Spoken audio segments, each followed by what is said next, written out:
Let's focus on the other breaking news last night and the quarterback situation with America's team. We know Tony Romo is sidelined for about 7 games at least, so it's Brandon Weeden who will get the nod. And then yesterday, the Cowboys added another signal caller to the mix, acquiring Matt Cassel from the Bills, who was beat out by Tyrod Taylor. Here's Jerry Jones on the situation. He's a thing of beauty on throwing a football. His passing motion or his arm is, frankly, you won't see a more gifted passer. And power, accuracy, the entire aspect of it. Okay, so as I was just saying earlier, Brandon Weeden's there. Now they bring in Matt Cassel, who was acquired from the Bills. Tyrod Taylor took the job. Originally, he was with the Vikings prior. Skip, that's the backstory. Oh, let's go to Stephen A. I apologize. Stephen A., do you trust in the Cowboys situation? Well, first of all, you have no choice but to, because it's a product of injury. So certainly you don't want to sit there. It's not like they said Brandon Weeden, we're going to allow him to start over Tony Romo, because that would obviously be laughable. But because of the injured situation, and he is the backup, you know, and plus, not only that, he works with the first team on Wednesdays, which is the day that Tony Romo takes off. You get all of that. Yep. The flip side to it, however, is I found Jerry Jones' comments just straight comedy, to be quite honest with you. The way he talked about Brandon, we really throw a football and all of this other stuff. Why? Because Jerry Jones, ever the salesman, is trying to sell everybody on Brandon Weeden and what he's going to do for the Cowboys. And then there's no reason for hopes to dissipate in any way, shape, form, or fashion. I find that to be comical. Brandon Weeden is 0-6 in his last 6 starts. His last game as a starting quarterback for the Dallas Cowboys, he lost that game. His QBR was 15. This is Skip's favorite stat. I am correct in saying that, right? Your favorite stat is QBR. You couldn't wait to share that 15 QBR. Be honest. 15. You were excited to share that. Wait, say it again. 15. 15. A QBR of 15. On a scale of 0 to 100. 15. So I just laugh about that. Now, I will say this. I wish him luck. I mean, the brother's birthday is on the same day as mine. Oh, that explains something going on. Okay. I mean, and everyone will be in Cowboys here again. Whatever. The point is that, you know, October 14th is a very, very special day. Very special individuals are born and raised on that day. Usher's birthday are you a is the Libra? same as mine. Of course I am. Oh, okay. Usher's birthday is the same as mine. And look at how much of a star he is. I'm on First Take. We know what time it is here. Needless to say, we don't even have to go there. October 14th is a very, very special day. But I will tell you this, Brandon Weeden, it's not so much about him, Skip. It's about the weapons that he's not going to have available to him. That is what I believe could be somewhat problematic for him. I don't expect him to be great. I don't think greatness is in him. But I do expect him to be relatively decent and keep things somewhat interesting for the Dallas Cowboys. So I won't sit there and excoriate the man. I won't disrespect him. I would tell you that he's winless in his last 6 starts. The QBR before the 15, by the way, there was a QBR of 26 in the other 5 starts he had. So it's just not that impressive. We all know this. But he can throw the football. Yep. He is familiar with the system. He does practice with the first team on Wednesdays. Yep.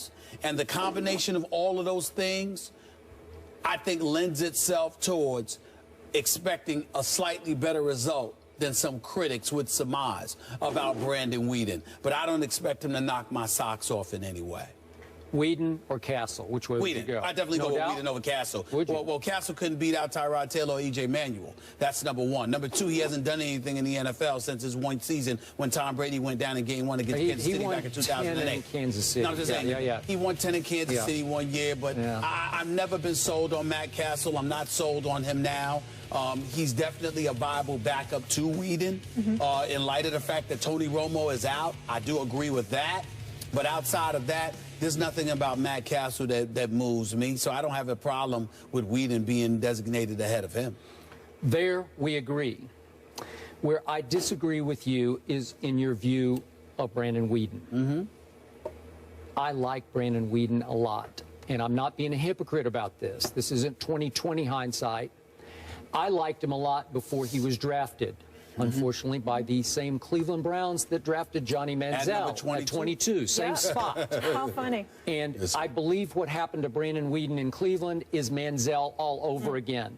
Wrong place, wrong time, another regime that was about to be completely blown out, you're not going to have much of a shot. Now, why did I love Brandon Weeden? And by the way, I'm going to be on record here.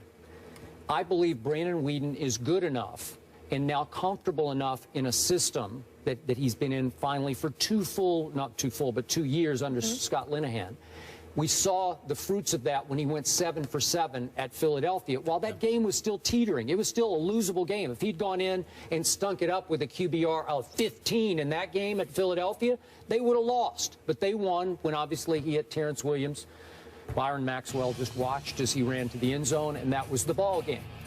But I'm going to be on record here. I believe Brandon Weeden is good enough to beat Matt Ryan and the Atlanta Falcons and to go to Drew Brees, who has an arm issue, as his New Orleans Saints have unfathomably fallen all the way to 30th in our ESPN power rankings. Are you kidding me? I think Brandon Weeden with this Cowboy team is good enough to win the next 2 games for my Dallas Cowboys, right? Yep. Okay, now, when we go back to his last year at Oklahoma State, why did I love him going into the draft?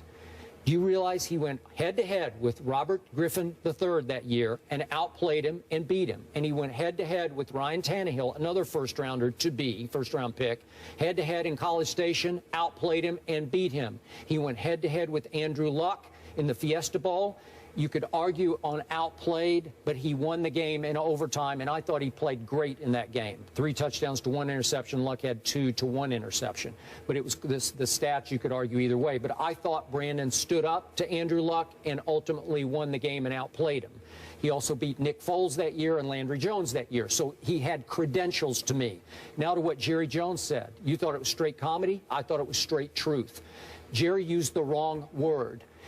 He's then not. It wasn't straight truth. Okay, you won't see a more gifted passer, said Jerry Jones. If he had used the word thrower, it would have worked, because Brandon Weeden is a gifted thrower of the football. When you talk about passer of the football, now you're talking about reading defenses, hanging in the pocket under pressure, making the right choice, getting rid of the ball, blah, blah, blah, you know, accuracy, all those things. But just on winging the football, he can make every throw, and he throws a sweet football. And by the way, your Yankees once upon a time drafted him in the 2nd round out of Edmond Santa Fe High School. Means nothing to me. He elected to go football. No, he didn't. He went to play baseball for like 4 or 5 years. Did he play for the Yankees? Yeah, he played in the minor leagues. Well, that's what I'm saying. Okay. Well, you tried. Well, they picked him. They made him a bonus, let me tell you something. Right-handed pitcher. I don't know one single individual in the Yankees minor league system. When you ain't a Yankee until you make it up to the majors. But at one point, they thought he was good enough. Again. Yeah. Okay, I don't count minor leaguers as a Yankee. Yeah. Let's be clear about that. That's number 1. Yeah. And number 2, Skip Bayless, let's also be clear about something here. You are a bit hypocritical. Allow me to explain to you why that is. You better be good here. Because you said it's not revisionist history. You are a supporter of Brandon Weeden coming out of college. Here's why you're hypocritical. Because with everybody else, QBR means everything to you. Why wouldn't it mean that much with Brandon Weeden? Now, I understand your explanations, but that reeks of hypocrisy, because when I see a guy with 5 starts in 2013 with a QBR that's at 24, I was wrong, I said 26, it was 24. Okay, the QBR is 24, all right? And then you follow that up with the following year with a QBR of 15, and Skip Bayless religiously lives by. I have been up here, literally on many occasions, pointing to my computer. I have been up here pointing to quarterback rating, and you have repeatedly said means nothing to me. I'm all about QBR. Am I right about that, Molly? QBR is his favorite stat. No. When I ask you a question, my dear, a yes or no will suffice. Is it not true that Skip Bayless has shoved aside quarterback ratings in favor of QBR? Yes or no, Molly? Oh my goodness! You're unbelievable. You two. Let me answer. Yes. QBR. Unbelievable. And your point is what? Molly. And your point is what? My point is, if QBR means everything with everybody else, why is it that it does not? Hold on. You brought up QBR when it came to Tim Tebow in the 4th quarter against Aaron Rodgers. How are you going to ignore QBR when it comes to Brandon Weeden? You know what? How? I don't have time to do this right now, but if I did look up his 4th quarter QBR in Cleveland and those rookie year starts I think you would be very impressed with it. I'm just because There's a good story in USA Today. I read from it. His current I read coordinator, it. I read it. It's Mark right here. Whipple Yeah. was his coordinator that year. Mark He's now the head coach at UMass. Mark okay? Whipple. Okay. Whipple. Repeat that last name. Mark Whipple. I never heard of him, but go ahead. Go ahead. He raves about what Brandon did that year with obviously a bad football team. And he threw late passes that were dropped against Indianapolis, against Baltimore, and he took Dallas all the way to overtime at Dallas. He had some big games. He threw for 322 at Cincinnati, 364 at the Raiders. He could wing the football for a bad football team. No disrespect to Whipple. What is that? What his name is? Yeah. Whipple. Yeah. Okay. No disrespect to Whipple. Where's Whipple at right now? He's the head coach at UMass. UMass. NFL. UMass. Come on now. I don't want to hear that because, listen, here's my thing. And it's not to disrespect Whipple. I'm sure that he's a good man, and I'm sure that he's going to be a good coach. Here's my issue.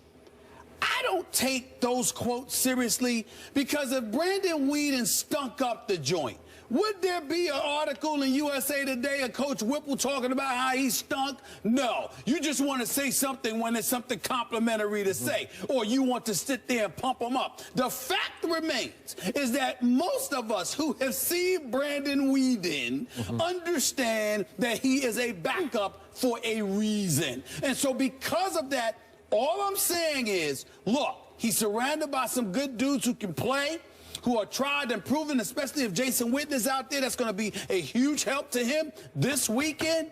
But in the end, a quarterback rating of 24 in his 5 starts in 2013 and 15 in his lone start last year with an 0-6 record in his last 6 starts as a quarterback, all right, does not bode well for your guy. Okay. These are facts. Okay, here's my fact. Okay. He came for Tony Romo in relief, made 4 out of 6 throws for 69 yards against Washington. Remember when Romo hurt his back? Yeah. Then the next week he had to start against Todd Bowles' defense at Jerry World. Arizona was on a roll, especially defensively, at 6-1 at that point. They threw, as you would say, the kitchen sink at Brandon Weeden. He did not handle it well. He stunk it up. For reasons I cannot explain, he never clicked with Dez. They couldn't get on the same page. Well, guess what? Dez isn't there anymore. So let me get this straight. You're saying he couldn't click with Dez. So the fact that Dez Bryant, who you have proclaimed to be the best wide receiver in all of football, is not there, that's going to be a good thing for Brandon Weeden? You're unbelievable. Well, I mean, hey, you're the best. I concede that you're the best. You just said that. No. You just looked on national television and said the best wide receiver in football who is gone because of a broken foot is a good thing for the backup quarterback for the Dallas Cowboys. So in other words, you know why? So in other words, let me educate you about football. The game you struggle to grasp. All right, no problem. No problem. You can take those shots. It's all right. I'm here. Arizona, and you get Dez-centric, and you say, I got to get it to him. I got to get it to him. Wait, is he there? Is he there? Is he there? And you start forcing passes to him that get intercepted. That's a bad thing. Hold on, wait a minute. But if you start spreading the ball around. Who can't comprehend that? But here's the reality, Skip Bayless. If Dez Bryant is the best and Brandon Weeden has the skill sets and, more importantly, the IQ and the acumen you proclaim he has. I'm sorry. You can't figure out that they ain't got nothing to do with reps. You just finished saying last year he wasn't getting any reps. You just finished saying from a mental perspective you feel compelled to try and get to Dez Bryant. He doesn't have the intelligence, the intestinal wherewithal to sit there and say, well, you know what? I may not need to be so transparent and obvious in targeting this one receiver. I might need to get it to the open man. You trying to tell me he doesn't have the intelligence to figure that out? And you're confident in him as a quarterback of the Dallas Cowboys? 7 for 7 against the Eagles you picked to win the division. Eagles team that doesn't seem to be a team who I would not be surprised. Don't look at me. Hold on, wait a minute. Well, look, don't look at me when you're talking about the Redskins. They weren't much of a defense, according to you at the time, that he went up against them. All right? But they were killing Tony Romo. We have to take a break. But we're going to continue with the Cowboys when we come back. And one thing I want to know from both of you. We don't need to continue with the Cowboys? We do. Why? There's a new receiver coming to town, maybe, for Dez Bryant. I want to know how many games they need to win. To do what? To be okay. To win the division? With Brandon Weeden. How many can Brandon pull off, and how many do they need to be okay? I'm already on record. I'm giving him a shot to win the next 2. And that would go a long ways. If you're 4-0, you got a shot. They're going to be out anywhere from 7 to 8 weeks. Tony Romo's going to be probably miss a minimum of 8 games. I'd say Brandon Weeden will probably go 4-4.